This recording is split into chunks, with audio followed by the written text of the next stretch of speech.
Ele começa a dialogar, começa a conversar com aquele jovem.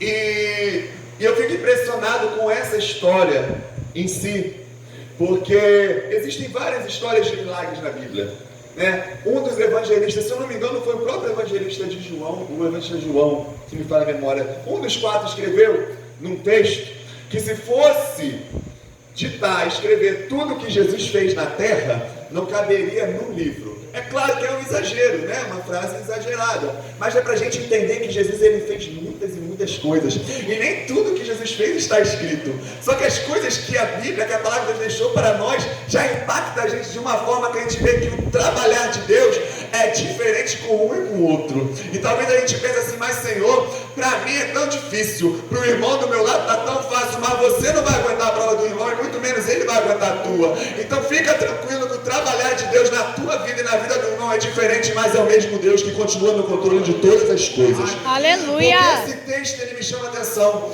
que Jesus, ele vira para aquele jovem e fala: jovem, você quer enxergar? E aquele jovem, ele queria enxergar, né? Ele nunca tinha enxergado. E aí ele pega um lodo, ele cospe, a Bíblia diz que ele cospe no chão, e ele faz um lodo, ele faz um barro, e joga no olho, põe no olho daquele jovem, e manda aquele jovem se lavar no tanque chamado Siloé, a saber, o enviado. Ele manda aquele jovem ir até aquele tanque se lavar, tirar aquele lodo que Jesus anteriormente tinha feito e posto no olho dele. E quando ele volta, aquele jovem, ele volta enxergando. Amém, amém. E o povo que estava ao redor começa a perceber que ele está diferente. Aquele jovem, ele estava diferenciado, porque anteriormente ele dependia de muita coisa, e naquele momento eles veem aquele jovem, e as pessoas ficam assim, impactadas, porque anteriormente ele era cego e agora ele estava enxergando tudo, ele estava vendo todas as coisas. E aquele jovem é indagado, aquele jovem, né, é interrogado, as pessoas viram para ele e falam: como é que você está enxergando agora? Você não era cego de nascença? E a palavra de Deus diz que o jovem vira para eles e fala: eu era, no passado. Ele fala: eu era. E aí eles viram e falam: mas se você era cego, o que aconteceu? O que mudou? Que passe de mágica é esse que aconteceu? E ele vira e fala que foi um homem chamado Jesus de Nazaré, que pegou e cuspiu na terra, fez um lodo, passou no meu olho, mandou lavar no tanque de Siloé. Quando eu saí do tanque, eu estava enxergando.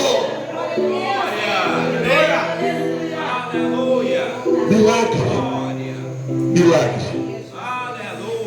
E essa palavra, às vezes quando eu prego sobre o meu testemunho, eu gosto de usar essa palavra, como eu disse, por causa do versículo de número 3. Porque eu passo por algumas coisas na minha vida até hoje, e o pastor José, ele sabe, né? Já ouviu meu testemunho, então algumas coisas ele já sabe e tal, da minha história. Alguns irmãos que estão aqui também.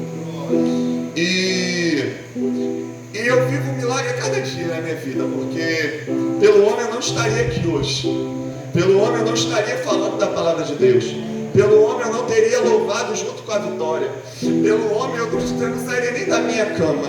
Mas a palavra de Deus diz que ainda que nós façamos planos, ainda que palavras saiam da nossa boca, a última palavra continua sendo de Deus, diz o profeta Isaías. Então, que a gente não venha questionar as coisas que a gente passa, mas que simplesmente a gente venha passar, convicto que Deus, no momento bom, Ele está com a gente, mas no período ruim, Ele também se faz presente. Glória a Deus. Eu levo muito o versículo 3 para a minha vida, porque as pessoas falam muito, mas o Lucas passou por isso, passou por aquilo, a minha família mesmo, ou melhor, minha parentela, eles falam muito isso. O Lucas realmente é um milagre. Mas por que ele é um milagre? Ele é um milagre e tem algumas coisas ainda. Mas eu me apego no versículo 3, que ainda que eu esteja nessa situação, algumas limitações, que o pastor José até fala, o Lucas, ele perde o equilíbrio do nada. Ele não tem coordenação nenhuma, ele não consegue subir uma trilha. Mas eu entendo que, meio a todas essas dificuldades, o maior milagre é eu estar vivo aqui hoje. E o versículo número 3 que eu me apego diz que tudo que eu passo é para o nome do Senhor ser glorificado. Porque ainda na barriga da minha mãe eu estava tudo tranquilo, estava uma bênção. Só que quando chegou prestes a ela ir para o centro cirúrgico, fez um último exame que eu não sei exatamente qual é, mas a minha mãe conta A diaconisa Anne, ela conta que o médico ele viu algo diferente no meu exame. E ali ele vira para minha mãe e para o meu pai e fala: ó, eu estou vendo uma coisa diferente ali no exame desse garoto. Há um negócio que não estava tendo antes e agora eu estou vendo. E aí eles começam a fazer outras coisas, outros exames, outros procedimentos. E ali eles me diagnosticaram com uma doença sem cura, a hidrocefalia. Uma doença, para quem entende de biologia sabe que a cabeça da pessoa ela possui água. O nosso corpo ele é composto por água. Só que essa doença, ela começa a drenar tanta água dentro da cabeça da criança que a criança ela vai ficando com a cabeça muito grande. E ficando com essa cabeça muito grande, o pescoço dela não aguenta e ela morre. Ela desfalece, o peso da cabeça no pescoço não suporta o peso daquela água dentro da cabeça. Só que essa doença ela não tem cura, mas tem um jeitinho de amenizar, vamos dizer assim, essa doença, não curar. Que eles colocam uma válvula na cabeça da criança. E como eu estou com o cabelo mais ou menos cortado, dá para ver mais ou menos que eu tenho essa cicatriz grande na cabeça. E foi a segunda válvula que eu botei. Essa válvula, ela é uma borrachinha que ela abre e fecha o tempo todo. E conforme ela vai abrindo, ela vai drenando toda a água. E essa válvula ela é composta por um cano chamado catétere, que pega daqui. Eu tenho cicatriz no pescoço por causa disso. Ele vai pegando daqui e vai descendo e termina na bexiga. Logicamente, a água que vai drenando na cabeça, a válvula puxa e sai na urina. E eles arrumaram essa estratégia para poder as pessoas conseguirem viver de certa forma. Só que o diabo usou a boca daquele homem. Deus permitiu que o diabo usasse a boca daquele homem para poder virar para minha mãe e falar: olha só, ele está na tua barriga agora, mas quando ele sair a gente já não sabe. E se ele sair e ele ficar vivo, o diabo usando a boca daquele homem. Claro que o diabo não tem poder sobre a minha vida nem sobre a tua, mas Deus permite certas situações, como foi com Jó. O diabo não podia, ele podia fazer toda a roça que ele quisesse, mas na alma ele não podia tocar. Porque ainda que o diabo ele tente alguma coisa contra o servo do Senhor, ele só vai até onde Deus permite. Né? Porque ele não tem poder sobre a minha vida, ele não tem poder sobre a tua vida. Porque a nossa vida, Isaías diz que o nosso nome está gravado não é na mão dele, é na mão do Deus Todo-Poderoso. Então se está gravado, e assim como o vaso na mão do oleiro, que o vaso vai passando a mão pelo barro e a digital vai ficando no barro, assim é a minha e a tua vida. O capeta pode tentar fazer alguma coisa, mas a digital do Deus Todo-Poderoso está empregada em você. A pessoa pode falar alguma coisa, mas a digital do Deus Todo-Poderoso está no teu corpo. Porque a palavra de Deus diz que foi Ele que te formou. E Salmo 139, versículo 16 diz que antes que ainda você fosse o embrião no ventre da tua mãe, a tua história já estava escrita no livro dele. Então não tem potestade, não tem inferno, não tem Satanás, não tem demônio que possa dizer que você não vai conseguir, que você não vai chegar, que você não vai alcançar, porque maior é o que está contigo do que Aleluia! E ali a minha mãe passou por essa situação porque a minha mãe ela não estava tão firme como Deus queria. Minha mãe não estava naquele momento, isso há 23 anos atrás, da posição que Deus queria.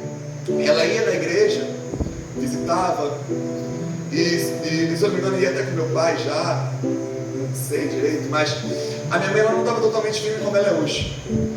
E eu digo hoje porque hoje, filho, eu falo alguma coisa com a minha mãe, Deus fala logo com ela e fala: Lucas, vem cá. Ela é assim, eu tenho até um pouco de medo dela. Ela é uma bênção. Mas há 23 anos atrás a minha mãe não estava tão firme. Então eu falei para minha mãe assim, eu falei: mãe, eu acho que Deus permitiu eu passar por esse processo junto contigo para você poder tomar uma posição. E ela falou isso para mim, ela falou: meu filho, com certeza, porque tudo Deus tem um propósito. Deus não faz nada à toa. Deus não está à toa assim, não tenho nada para fazer, vou fazer isso aí. Não, Ele tem um propósito em todas as coisas. Salomão diz que dá um propósito para todo o processo debaixo do céu. Então Jesus não veio a passeio há aproximadamente 2000 anos atrás. Jesus não veio simplesmente porque não tinha nada para fazer no céu e Ele veio aqui para dar um passeio. Não, Ele veio para salvar a minha e a sua vida. Porque você não merecia estar aqui hoje. Eu não merecia estar aqui hoje. O pastor Josiano não merecia estar aqui hoje. Missionária Ana Lúcia, Josiane Lúcia não precisava da cruz, mas pelo sangue carmesim derramado na cruz do Calvário, lá no Gólgota, por amor a mim, por amor a você, ele se despiu da sua glória. Glória a Deus. Para que você pudesse Oh, Jesus, aleluia. mas glorificando e exaltando o nome do Senhor. Glória a Deus. Eu nasci, ou melhor, o médico virou para minha mãe e falou assim: olha só, ele vai nascer, a gente vai fazer o parto no dia 19 de novembro, eu nasci de cesárea, então foi tudo organizadinho. E ali, ele falou, mas ele nascer, a gente vai botar a válvula. Só que essa válvula, muitas das vezes ela rejeita. Muitas vezes ela rejeita na pessoa. Eu tenho uma vizinha que ela era de uma outra religião e com 60 anos, mais ou menos, ela teve a hidrocefalia do nada. A hidrocefalia pode dar do nada em qualquer idade, não é simplesmente na barriga. E ela botou 3 válvulas, 2 ou 3 válvulas, e ela morreu. Não sobreviveu, todas rejeitaram. O corpo não aguentou e morreu. E ali, em 2001, a minha mãe recebe essa palavra e ela fica desesperada, porque o médico falou, ó, quando ele nascer, ou ele não vai falar, ou ele não vai andar, ou ele não vai enxergar, ouvir. Eu não tenho coordenação nenhuma, gente. O pastor Josiano brinca muito comigo por causa disso, que eu caio à toa, tropeço à toa e tal, mas eu estou de pé. O médico falou que eu não ia ficar de pé. O médico falou que talvez eu não ia falar. Eu acabei de cantar junto com a Vitória, eu estou pegando a palavra de Deus. Glória a Deus. Lá na minha casa, meu pai fala, Lucas, você é o que ouve melhor dentro dessa casa. Eu tenho um estrabismo, o médico falou que eu não ia enxergar. Eu posso até ter um estrabismo, mas eu enxergo todo mundo. Então não é o que o homem está dizendo para você que vai acontecer, mas é o que Deus designou para a tua vida que vai se cumprir. Glória a Deus. Eu nasci e começou uma correria, né? Mas antes, eu nasci no Fernando Magalhães, ali em São Cristóvão. E ali tinha uma mulher, que o filho dela não teve alta, mas ela teve. E ela não ia deixar o filho dela, não ia. Mãe nenhuma vai deixar seu filho sem motivo. Não vai, mãe que é mãe não vai fazer isso. E ali, mãe de verdade, né? Não vai fazer isso. E ela era crente, era uma irmã muito usada por Deus. E ali ela não entendeu, ela questionou a Deus, falou, Senhor, se o meu filho está tudo bem, o que está acontecendo? E ela falou, você vai em tal lugar e vai falar com a minha serva, que o médico ele vai operar, mas eu já operei desde o ventre dela. E ali começa a ser essa trajetória. Eu costumo dizer que Deus ele prepara os mínimos detalhes na minha história, não que eu sou melhor do que ninguém, não é isso. Mas como eu disse, Deus tem um tratado diferente com cada um. Eu ouvi poucas das experiências que o pastor Josiano teve. E eu não sei se eu aguentaria ter as experiências que ele teve. E talvez ele não aguentaria o que eu passei. Então o tratar de Deus é diferente com cada um. E Deus usou aquela mulher para minha mãe falou isso. E ali eu saí de São Cristóvão. E por que eu digo que ele cuidou dos mínimos detalhes? Porque ele podia ter me trazido para Caxias. Ele poderia ter me levado para Belfor Roxo, misericórdia, para qualquer lugar do Rio de Janeiro. Mas ele me levou para Vila Isabel, um hospital municipal que parece particular hoje em dia, com o nome dele, o Hospital Municipal Menino Jesus. Ele podia ter me levado para Adão Pereira Nunes, em Saracuruna. Ele poderia ter me levado para tantos hospitais, mas ele me levou para um hospital que tem o nome dele. E ali eu me tratei. Até os meus 18 anos eu me tratei em Vila Isabel.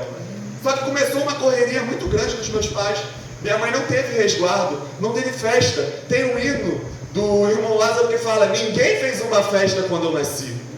E esse hino ele mexe muito comigo, porque realmente foi o que eu passei. Não teve festa, não teve alegria, só teve desespero, só teve lágrimas, só teve medo de uma mulher e de um homem perder o seu primeiro filho. Porque a minha mãe fala que desde que ela era adolescente, jovem, ela falou que um dia, quando ela tivesse alguém, ela que tivesse um filho, o filho dela ia se chamar Lucas.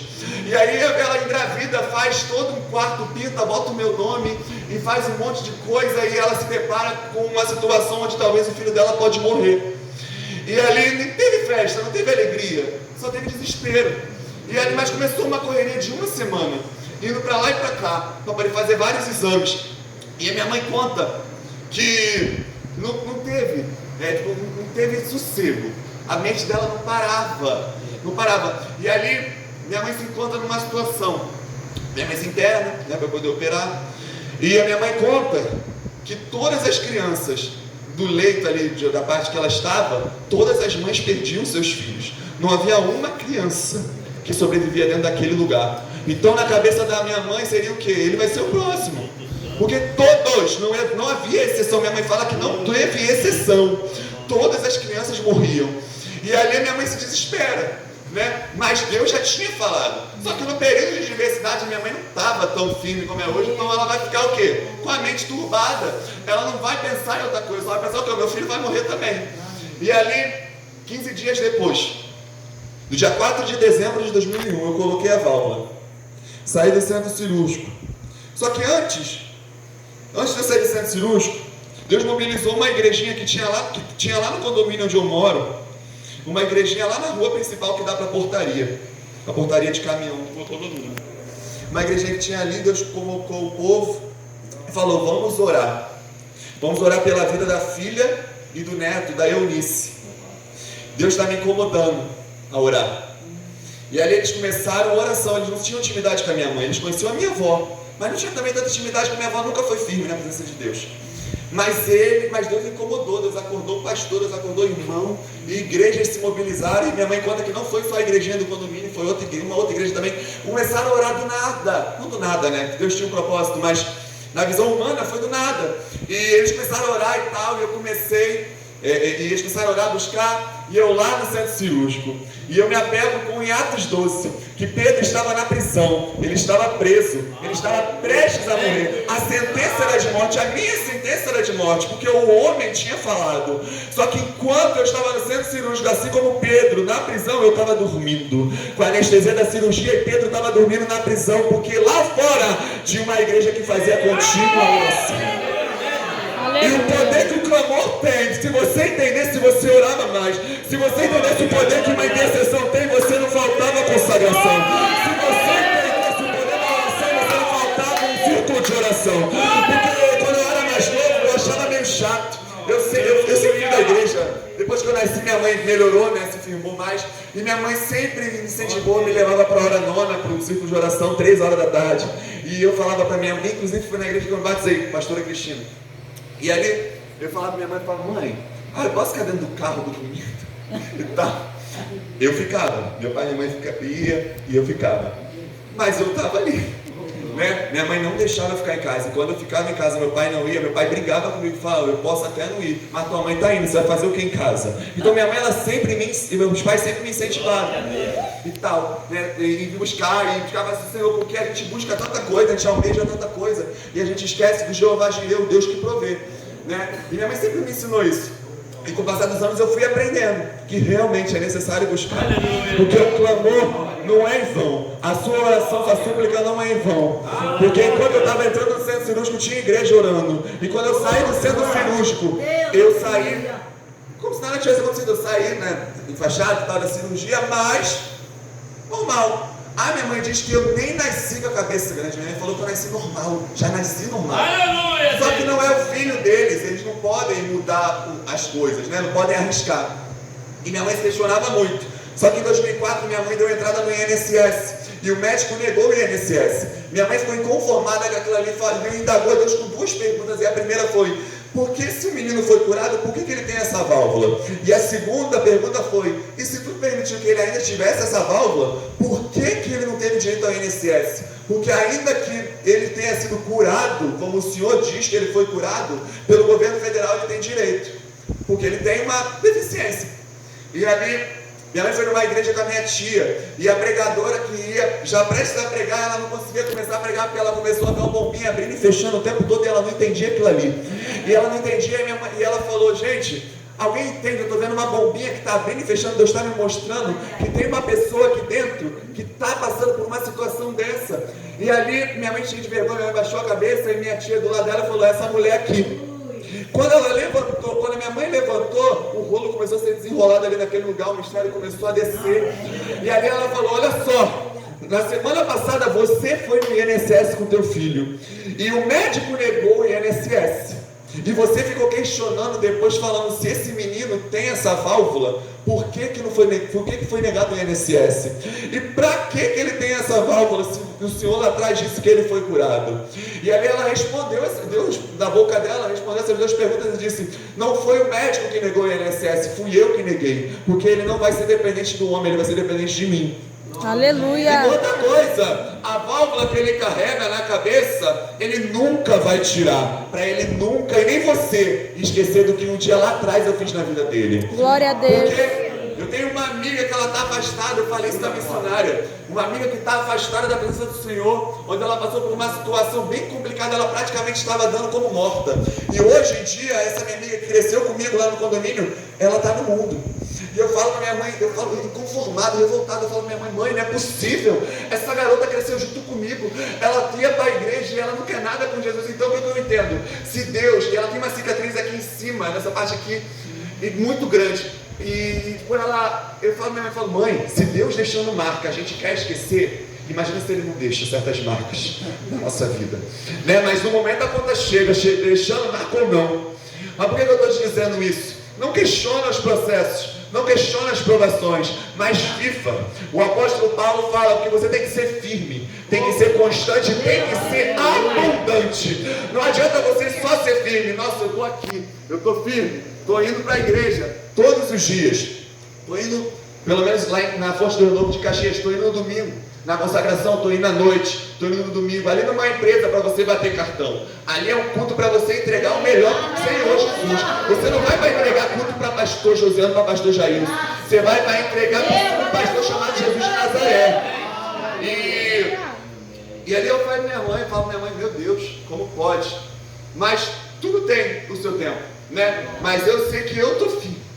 Porque não adianta você só ser firme, mas você também tem que ser constante. Você tem que buscar a face do Senhor todos os dias e ser abundante, decidir crescer mais ainda na presença de Deus. O apóstolo Pedro, quando ele escreve a sua carta às igrejas, ele fala que nós temos que buscar crescer na graça e no conhecimento. Não é ficar na graça, mas é crescer. É o tempo todo, é até transbordar da presença de Deus. E com o passar dos anos eu vou aprendendo isso. Porque 2009, perdi o movimento da perna, fiquei com uma diplopia, eu assisti, tudo que eu enxergava eram duas coisas, e a gente não entendia aquilo ali que estava acontecendo, e 7 para 8 anos de idade eu comecei a questionar Deus, eu falei um monte de coisa que eu não tinha que falar, tal, porque era uma criança, eu fiquei meio revoltado, assim, desculpa o termo, mas eu fiquei meio revoltado com aquela situação, e a minha mãe tendo que me acalmar. Eu nem sei se esse pastor José não sabe, mas eu perdi o movimento da perna, eu dormi bem, eu acordei. Quando eu acordei, eu fui no banheiro. Eu lembro da cena até hoje, gente. Eu era pequeno, mas eu lembro da cena que na minha cabeça me traumatizou. Aquilo ali, aquela situação. Eu entrei no banheiro, a gente estava morando na casa da minha avó, minha casa em cima estava em obra. E eu entrei no banheiro da minha avó e eu via 2 vasos sanitários. Eu via 2 pias. E eu falei aquilo ali com minha mãe e com meu pai. E de primeira assim, eles achavam que eu estava meio doido, porque eles nunca tinham ouvido falar nisso. Uma pessoa que começou a enxergar 2 coisas. Não é algo normal, não é algo muito comum. Mas tudo na minha vida nunca foi nada muito comum, gente. Nunca foi algo muito normal.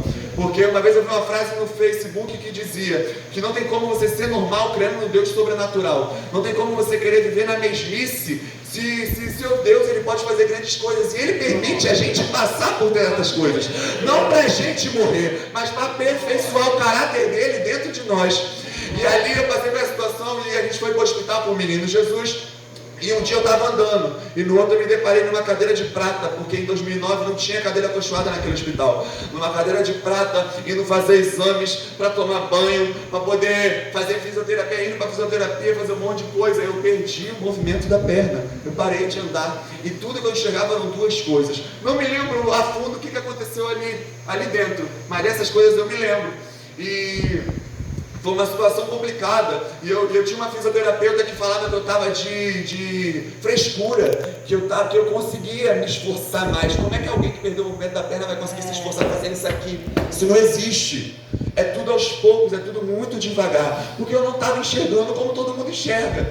E ali eu falei para minha mãe, mãe, não foi a fisioterapeuta que me ajudou não, foi Deus.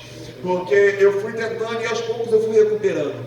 Eu lembro que eu voltei de Vila Isabel e eu ainda estava enxergando um pouquinho 2 coisas, um pouco, de relance, assim, às vezes eu enxergava, às vezes não. E foi passando aos poucos.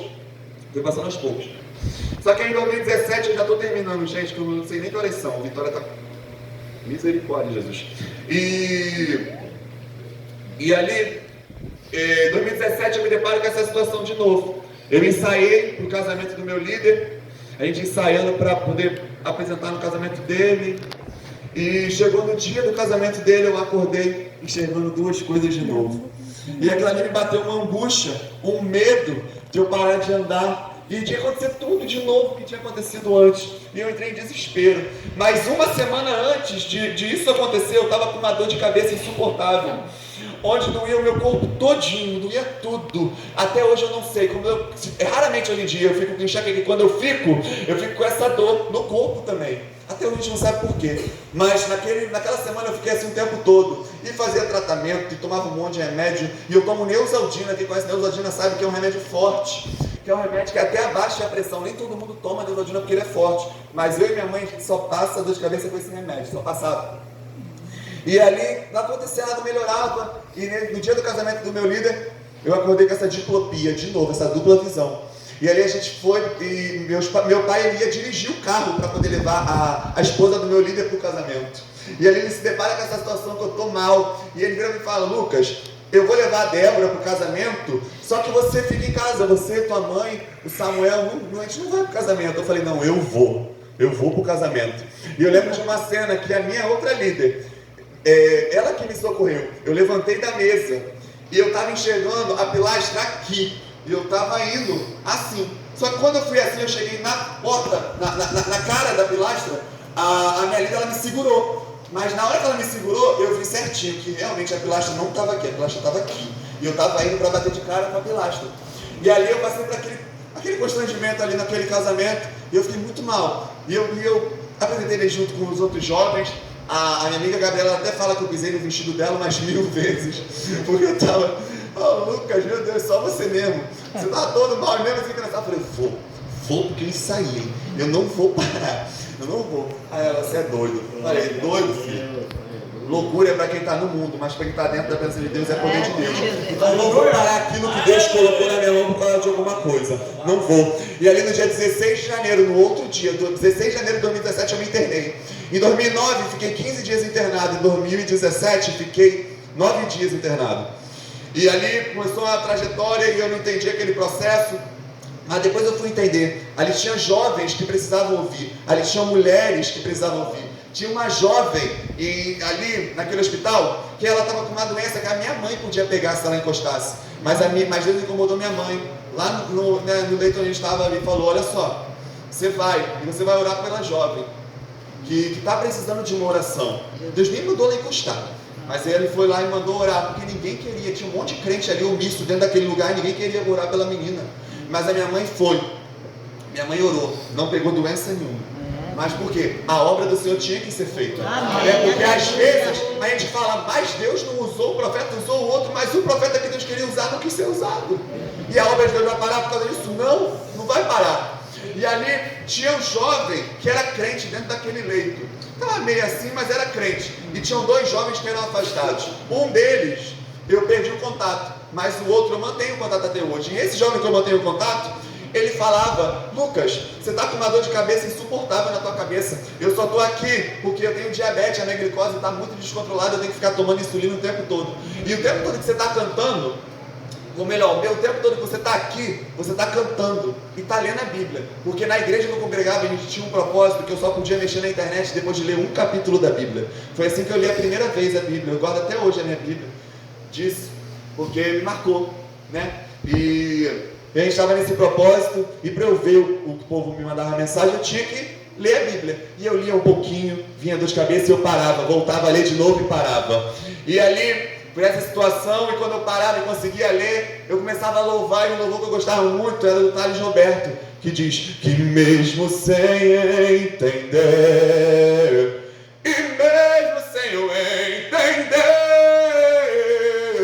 eu confio em ti, mesmo sem entender, porque eu sei que é o melhor pra mim, mesmo sem entender. E um louvor que não saía sair da minha cabeça antes de eu ser internado e quando eu estava ali dentro também, é o do Anderson Freire que diz assim: Tu és grande, tão grande assim, e escolheste a mim, tu fez moradia dentro de mim, tu és a minha imensidão e fez de mim então a tua habitação.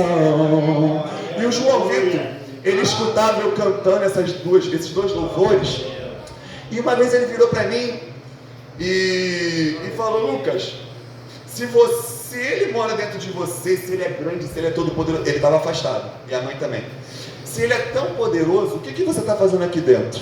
Se esse Deus, ele é um Deus grandioso, que mora dentro de você, mesmo sendo grande, se ele é todo poderoso, todo maravilhoso, o que você está fazendo aqui dentro? E ficava assim, me afrontando, e mesmo assim eu continuava louvando, eu continuava lendo, porque eu entendia que tinha um propósito, né? Eu já tinha 15 anos de idade, a medicina disse que eu tinha que trocar a válvula de 5 em 5 anos, passou 5, 10, eu não troquei a válvula, e aí em 2017, com 15 anos, eu troquei a válvula.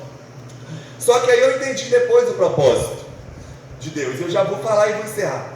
Porque no dia 23 de janeiro de 2017, no dia do aniversário do meu pai, 2 dias antes, na verdade, eu desci para uma sala chamada UI, que o Menino Jesus tem, para preparação para o povo que vai operar. E ali eu fiquei naquele hospital, naquela sala, e só tinha eu de grande, gente. Eu nem cabia na cama. Só tinha eu ali, era tudo criança. Porque o Menino Jesus, ele era mais para criança. E ali, fiquei ali, e no dia que eu fui operar, antes de eu operar, meu pai veio, falou comigo e falou: olha, o presente do meu aniversário vai ser mesmo a sua cirurgia? Aí eu falei: vai, porque eu não tenho opção, não tem outro jeito, vai ser isso. E ali eu entrei no centro cirúrgico. Eu lembro que a minha pressão, ela estava batendo 17 por alguma coisa. Quase que eu não opero, mas eles me tranquilizaram ali dentro e conseguiram começar o procedimento. Só que não estava nos planos eu trocar a válvula, estava nos planos eu tirar. Porque todo exame que eu faço que tem que alegar a hidrocefalia dá negativo.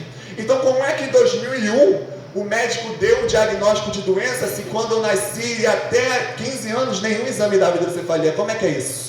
Como é que isso acontece? E a explicação o médico não tem, mas eu tenho. O Deus de milagre, o Deus de promessa, o caminho, o deserto, o Deus da escuridão. Esse é quem tu és. É o Deus Todo-Poderoso. É o Deus da Andréa Fontes que fala que ele é médico formado desde a fundação. Cura lepra, câncer, depressão, cura AIDS e ainda toca coração. Esse é o Deus que a gente serve. E a minha família, ela se esqueceu dessa promessa que Deus fez, eu acho que foi em 2004, se eu não me engano, onde virou para minha mãe e falou: ele nunca vai tirar a válvula. A minha família esqueceu, mas eu e minha mãe, eu não sei se o que meu pai pensava, mas a minha mãe, ela falava comigo: Lucas, você não vai tirar a válvula. Eu falei: eu sei que eu não vou tirar, não vou, porque lá atrás eu disse que eu não ia tirar. Então como é que é isso? Como é que é isso? Deus lá atrás disse: Deus não mente, Deus não falha, Deus não erra. A gente esquece. A gente pode até esquecer, mas Deus não esquece daquilo que Ele falou pra gente, não. Pode demorar 40 anos, como foi com Isaac. Pode demorar 45 anos, como foi com Caleb e Josué. Mas a promessa de Deus está de pé. E a gente só tem que permanecer firme no propósito. Né? E ali, entrei no centro cirúrgico e não ia trocar a válvula. Só que eu não sei o que aconteceu ali dentro, que eu voltei do centro cirúrgico para a sala com outra válvula. E ali a minha mãe ficou assim, e eles viraram para minha mãe e falaram: olha, a gente até pensou em tirar a válvula, só que a gente achou melhor, eles acharam melhor não tirar, porque não é o nosso filho. Então a gente trocou a válvula. E ali quando eu saí, a minha família perguntando, minha mãe falou: ele não tirou a válvula, ele trocou, porque lá atrás Deus falou que ele nunca ia tirar. Mesmo que o plano do médico naquele momento era tirar a válvula, mas o plano dele não interessa, o que interessa é o plano de Deus, é aquilo que Deus falou lá atrás. O homem, ele pode projetar coisas, a gente pode, Deus manda a gente para a esquerda e a gente quer ir para a direita, e a gente acha que está abafando e está tudo certo, mas como eu dei um estudo aqui, se eu não me engano foi na terça-feira, na segunda-feira, foi na terça. que eu falei que Jonas, Deus tinha um propósito para Jonas, era chegar até Nínive. E Jonas pega um barco achando que é o maioral e vai para um outro lugar. E Deus permite ele ser engolido por um peixe e vomitado onde Deus queria que ele quisesse, que ele estivesse. Então não adianta a gente querer fazer da nossa forma, do nosso jeito. É o propósito de Deus e ponto. Vai ter que passar e ponto. A nossa função é simplesmente descansar nele. E ali eu troquei aquela válvula e eu tenho essa cicatriz gigantesca na cabeça e tal. E eu falo até pra minha mãe, falo, mãe, eu preciso cortar o cabelo, mas toda vez que eu corto o cabelo eu fico uma vergonha. Porque eu tenho essa cicatriz gigantesca. Eu tenho a cicatriz na barriga que quando eles operaram, eles botaram uma cicatriz em cima de outra. Então a cicatriz está maior ainda. Foi misericórdia, Jesus. Mas eu sei que Deus tudo tem um propósito, né? E o mais importante, o principal não é eu ter uma cicatriz ou não. O importante é que eu estou vivo aqui hoje. Porque lá atrás Deus falou para minha mãe, em algum momento da vida dela, eu já estava nascida, minha mãe falou, que Deus usou uma pessoa e falou, esse menino vai ser usado, esse menino vai falar do meu nome, esse menino vai agradecer o meu nome desde os 3 para 4 anos de idade, na igreja que eu congrego. Foi a primeira vez que eu louvei. E eu cantei Portas Abertas, minha mãe fala, Portas Abertas da Léa Mendonça, que fala, confiança, socorro, eterna esperança, que nada é impossível para Deus. Nada é impossível para Deus. E desde então eu fui cantando e eu estou aqui falando para você que Deus, Ele é o Deus de milagres. O mesmo Jesus que Ele encontrou aquele cego e fez um milagre, passou um lodo, é o mesmo Deus que permitiu o médico falar, ele está vivo agora, mas quando ele sair a gente já não sabe, Ele permitiu. E quando eu nasci, eu operei, não tive sequela. O médico falou, o Lucas vai trocar com 5 anos a válvula então, não troquei com 5. O Lucas vai trocar com 10, não troquei com 10, e eu troquei com 15. Primeira válvula foi com 15 dias, segunda foi com 15 anos. Deus, Ele trabalhou tanto assim na minha história, tanto na exatidão, que eu fico até impressionado. Fala, o hospital é o nome dele. Tem uma foto, eu indo para o centro cirúrgico que o meu pai tirou, tá no meu Instagram, que tá escrito o nome dele certinho. E algumas pessoas até falaram, é só o nome do hospital. Eu falei, é só o nome do hospital para você, meu querido, mas é o nome do meu Deus que está comigo ali o tempo todo. Entendeu? Tá na maca, mas é o nome do homem que disse lá atrás que eu ia ser dependente dele. E eu estou aqui hoje para te dizer, Deus me trouxe de Duque de Caxias. Eu não ia pregar nesse culto. Eu vim aqui para passar o final de ano com eles. Eu vim aqui para cultuar com eles. Só que aí o pastor Josiano pediu para eu trazer a palavra. Então eu vim lá de Jardim Primavera, não sei quanto tempo daqui, para poder te dizer que Jesus Cristo, Ele ainda é o Deus que faz milagre. Ele é o Deus que cura câncer. Ele é o Deus que cura de doenças que a pessoa pode achar que não tem jeito. E cura da hidrocefalia para mostrar para o homem, para mostrar para o inferno que Ele tem todo o poder. E se você acredita nessa palavra, aplauda o nome do Senhor Jesus. E eu agradeço a oportunidade.